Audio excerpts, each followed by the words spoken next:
नमो तस्य भगवतो अरहतो सम्मा संबुद्धस्य।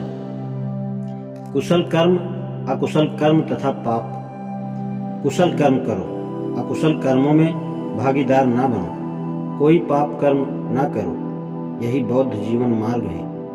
यदि आदमी कुशल कर्म करे तो उसे इसको बार बार करना चाहिए, उसी में चित्त लगाना चाहिए।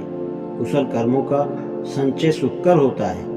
अच्छाई के बारे में यूं ही मत सोचो कि मैं इसे प्राप्त नहीं कर सकूंगा। बूंद बूंद से घड़ा भर जाता है। इसी प्रकार थोड़ा थोड़ा संचय करके कुशल कर्मों में वृद्धि होती है। जिस काम को करके व्यक्ति को पछताना ना पड़े और जिससे फल को वह आनंदित होकर और संतुष्ट होकर भोग सके, उस काम का करना अच्छा है। जिस काम को करके आदमी को पश्चाताप न हो और जिसके फल को हर्ष और संतुष्टि से भोगा जा सके, उस काम का करना अच्छा है। यदि आदमी कोई कुशल कर्म करे तो उसे वह कुशल कर्म बार बार करना चाहिए, उसे इसमें आनंदित होना चाहिए। शुभ कर्म का संचय आनंददायक होता है। एक अच्छे आदमी को भी बुरे दिन देखने पड़ जाते हैं। जब तक उसके कुशल कर्मों का फल विपाक नहीं मिलता, लेकिन जब उसे अपने कुशल कर्मों का फल मिलना आरंभ होता है, तब अच्छा आदमी अच्छे दिन देखता है। अच्छाई के बारे में यह कभी न सोचे कि मैं इसे प्राप्त ना कर सकूंगा। जिस प्रकार बूंद बूंद करके पानी का घड़ा भर जाता है, उसी प्रकार थोड़ा थोड़ा करके भी भला आदमी अच्छाई का संचय कर लेता है। चंदन की सुगंध कमल, जूही तथा मल्लिका की सुगंध से बढ़कर सील की सुगंध होती है। धूप और चंदन की सुगंध कुछ ही दूर तक जाती है, किंतु सील की सुगंध बहुत दूर तक जाती है। बुराई के बारे में भी यह न सोचें कि यह मुझ तक नहीं पहुंचेगी।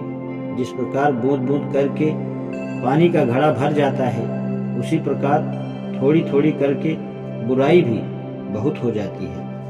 उस काम का करना अच्छा नहीं जिसे करके पछताना पड़े और जिसके फल को अश्रुमुख होकर विलाप करते हुए भोगना पड़े। यदि कोई आदमी दुष्ट मन से कुछ बोलता है या कोई काम करता है तो दुख उसके पीछे पीछे ऐसे ही हो लेता है जैसे गाड़ी का पहिया खींचने वाले पशु के पीछे पीछे।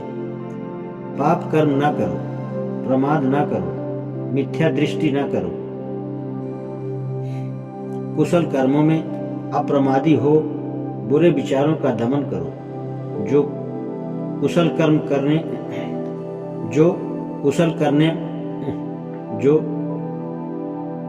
जो कोई कुशल कर्म करने में ढील करता है, उसका मन पाप में रमण करने लगता है। उस काम का करना ठीक नहीं जिसे करने के बाद पछताना पड़े, जिसका फल अश्रुमुख होकर भोगना पड़े। पापी भी सुख ही देखता है जब तक उसका पाप कर्म का विपाक फल नहीं होता, लेकिन जब उसके पाप कर्म का विपाक होता है तो वह दुख भोगता है। किसी आदमी को बुराई के प्रति असावधान होकर यह नहीं सोचना चाहिए कि यह मुझ तक नहीं पहुंच सकेगी। जैसे पानी की बूंदों के गिरने से भी घड़ा भर जाता है, उसी प्रकार थोड़ा थोड़ा संचय करते हुए मूर्ख आदमी पाप से भर जाता है। आदमी को कुशल कर्म करने में जल्दी करनी चाहिए और मन को बुराई से दूर रखना चाहिए। यदि आदमी कुशल कर्म में ढील करता है तो उसका मन पाप में रमण करने लगता है। यदि आदमी से पाप हो जाए तो उसे पाप कर्म को दोबारा नहीं करना चाहिए, उसे पाप से आनंदित नहीं होना चाहिए। पाप का संचय दुखदायी होता है।